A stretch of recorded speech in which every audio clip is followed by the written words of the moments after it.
Income tax की audit 23-24 financial year assessment year 24-25, उसमें आपको क्या क्या चीजें स्टेप बाय स्टेप मैच करनी है जिससे आपकी ऑडिट तैयार हो जाए और उसमें कुछ कमी भी ना रहे, यानी कि गलती का चांस 0.1% भी नहीं रही। तो आपको स्टेप बाय स्टेप क्या मैच करना है वो आप आज के चैप्टर में पढ़ेंगे। पहले सबसे पहला आपका काम है सारे जो बैंक अकाउंट्स है, चाहे सेविंग अकाउंट है, करंट अकाउंट है, सीसी अकाउंट है, उनकी सारी एंट्री आपके पास कंप्लीट कर लेनी है। Second, loan statement. अगर आपका काम जहाँ पर अनसिक्योर्ड सिक्योर्ड लोन है, अगर सिक्योर्ड लोन है तो उनके स्टेटमेंट, उनके इंटरेस्ट की एंट्री वो प्रॉपर आपको कर लेनी है। अगर आपके लोन नहीं है तो वो आपको मिलाने की जरूरत नहीं है, वो होगा भी नहीं। तीसरे में है कैश बैलेंस। आपको कैश बैलेंस पूरा चेक कर लेना है, आपके कहीं पर नेगेटिव केस तो नहीं है। गलती से आपने कोई केस की एंट्री कर दी हो जिसकी अमाउंट गलत है और हो सकता है कहीं पर आपके केस नेगेटिव है, तो वो आपको चेक कर लेना है। अब टैली में ये चेक कैसे करना है इससे संबंधित एक मैं वीडियो नेक्स्ट बनाऊंगा, उसमें आपको सारी चीजें स्टेप बाय स्टेप जो मैंने बोर्ड पे लिखी है वो सारी चीजें प्रैक्टिकली आपसे मैच करवाऊंगा और पूरी ऑडिट तैयार करवाऊंगा और ट्रांसफर एंट्री सारी चीज करवाऊंगा। फिर आपको देखना है फिक्स एसेट्स पर डेप्रिसिएशन आपको काट लेना है। जो भी फिक्स एसेट्स है, फर्नीचर आइटम है तो 10% काटना है, और इलेक्ट्रिक आइटम है, कार है, मोटरसाइकिल है, उन पे 15% काटना है। कंप्यूटर, प्रिंटर, सोलर ऊर्जा प्लांट पर 40%, और जो लोडिंग वाहन है उस पर आपको 30% काटना है। अगर आपको कंफ्यूजन है तो आप हमें मैसेज कर सकते हैं, या मैं पूरे चार्ट एक बना दूंगा कौन से आइटम पे, कौन से फिक्स एसेट्स पे कितना डेप्रिसिएशन आपको चार्ज करना है। अगर आपने नई परचेज करी है तो उस पर कितना चार्ज करना है, वो भी सारी चीज मैं आपको बता दूंगा। फिर आपको एक्सपेंसेज, आपके जो इनडायरेक्ट एक्सपेंसेज है वो आपने प्रॉपर पूरे ऐड किए हैं या नहीं किए हैं, कोई बिल आपके एंट्री करने से रह नहीं गया हो।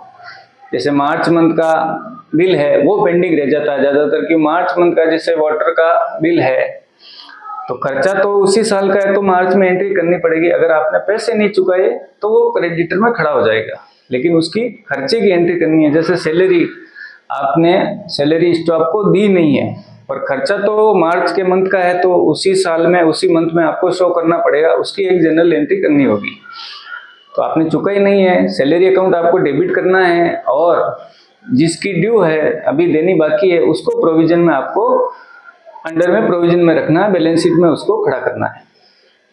ये सारे खर्चे कैसे चेक होते हैं या क्या क्या डालने हैं, कैसे होता है, वो सारी चीज मैं वीडियो में आपको दिखाऊंगा। खर्चे अगर आपको एडजस्टमेंट अभी पता नहीं है तो मैं सारे खर्चों का एडजस्टमेंट प्रॉपर उदाहरण लेके आपको सब चीजें दिखाऊंगा। फिर आपको देखना है जीएसटी का बैलेंस।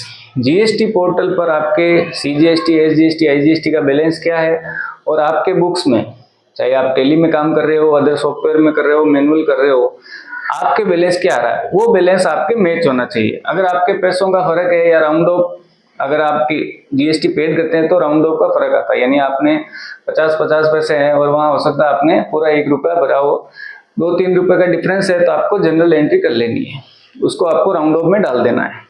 अगर आपके ज्यादा हैं तो जीएसटी को क्रेडिट करना है, अगर आपके कम है तो जीएसटी को डेबिट कर लेना है, वो लेजर आपको बराबर कर लेना है। जीएसटीआर 2B और 3B, आपको जीएसटीआर 2B पूरा मैच करना है, 2A मैच करना है, 2B मैच कर लेना है। इनपुट आपके जो ले रखी है वो पूरी सितंबर महीने तक आपके वो उसमें शो हो जानी चाहिए। उसके बाद अगर शो भी, अगर किसी ने रिटर्न नहीं भरा है, लेट भरा है, तो 23-24 की जो भी आपके इनपुट रिसीव नहीं हुई है तो सितंबर महीने तक उसकी इनपुट आपको रिसीव होनी चाहिए, उसके बाद में आपको उसकी इनपुट नहीं मिलेगी।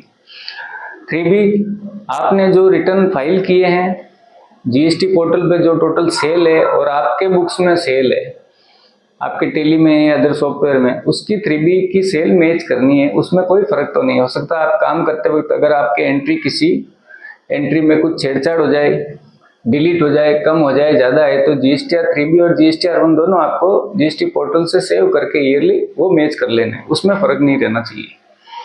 26AS AIS TAS, 26AS में ज़्यादातर TDS की एंट्री दिखाएगा, आपको AIS मिला लेना, तो इन दोनों की ज़रूरत नहीं है। ये अगर मिल जाएगा तो AIS TAS सेम ही है, ये पूरी डिटेल वाइज है और ये एक समरी के रूप में आपको दोनों में सेम है। अगर आपको कुछ डिटेल में इसमें नहीं मिल रहा तो इसमें मिल जाएगा। AS में आपको पूरा मैच करना है, जिसमें आपका जो जो TDS डिडक्ट हुआ है उसकी एंट्री आएगी, ब्याज पे अगर TDS मिला है या ब्याज मिला है, बैंक FDR से मिला है, RD से मिला है, जो ब्याज इसमें आपको मिला है सेविंग अकाउंट में वो सारा इसमें शो होगा, वो आपके पूरा मैच होना चाहिए। आपके TDS TCS कटा वो भी मैच होना चाहिए, अमाउंट और TDS की अमाउंट दोनों मैच होनी चाहिए। आपके किसी शेयर का काम है तो आपको डिविडेंड की एंट्री भी आएगी इसमें, वो डिविडेंड की एंट्री आपने कर रखी है नहीं रखी है वो आपको करनी है। सेविंग का जो इंटरेस्ट है या किस किस बैंक में आपके अकाउंट है वो सारी डिटेल आएगी। करंट अकाउंट में या CC में आपने टोटल कैश कितना डिपॉजिट किया है और कितना विड्रॉल किया है उसकी भी एंट्री इसमें शो होगी। उसके बाद में आएगी 3BAS में टोटल आपकी जो सेल है as per income tax department, as per 3B GST portal से GST department, as per books, यानी आपके तीनों की मैच होनी चाहिए। यानी GST पोर्टल पे आपकी टोटल सेल आपकी बुक्स में सेल बराबर होनी चाहिए, इनकम टैक्स में AS में जो आएगी उसमें भी सेल बराबर होनी चाहिए, तीनों में मैच होनी चाहिए। उसके बाद में कैश आपने बैंक में कितना विड्रॉल किया, कितना डिपॉजिट कराया, ये एंट्री सारी आएगी और आपने परचेज किन किन से है वो भी डिटेल इसमें आएगी। आपकी पार्टी वाइज परचेज उसमें शो होगी, वो आपको मैच कर लेनी है। अगर उसमें कुछ फर्क है, हो सकता है कई बार इनकम टैक्स में AS में कुछ चीज़ें मार्च का रिटर्न अपडेट नहीं हुआ है तो आपके वो नहीं होगा उसमें, तो वो घबराने की जरूरत नहीं है। आपको GST पोर्टल से मैच होनी जरूरी है। इनकम टैक्स पोर्टल में हो सकता है बाद में आप डाउनलोड करो तो वो भी अपडेट हो जाएगी। फिर उसके बाद में आपने जो एक एक पार्टी का आपको परचेज का मैच करना है, इसमें हो सकता है बैंक चार्ज पे भी GST की इनवॉइस जनरेट होती है, इंटरेस्ट पे भी होती है, तो हो सकता है आपके वो एंट्री नहीं हो, क्यों आप बैंक चार्ज की जो एंट्री है वो सीधी एक्सपेंसेज में डालते हो इनडायरेक्ट में, उसकी आप इनपुट क्लेम नहीं करते, तो उसमें आएगी, तो उसमें कोई घबराने की जरूरत नहीं है। वो आपको मार्क करके रख लेनी है कि इसमें ये बैंक की परचेज आ रखी है और आपने सीधी एक्सपेंसेज में एंट्री कर रखी है। आपने जो एडवांस टैक्स जमा कराया है वो सारी डिटेल उसमें आएगी, आपको मैच करनी है। आपके जो एडवांस टैक्स डिपॉजिट करवाया है वो AS में शो हो रहा है कि नहीं हो रहा है, कम तो नहीं है या कुछ अमाउंट में मिस्टेक तो नहीं है। फिर सबसे लास्ट में आएगा रिफंड। आपके अगर लास्ट ईयर का कोई रिफंड है और आपके सेविंग अकाउंट में आ गया है तो उसकी डिटेल भी इसमें आएगी, इतने रुपए आपको इस डेट को रिफंड हुआ है। ये सारी चीजें आपको तैयार कर लेनी है, मैच करनी है स्टेप बाय स्टेप।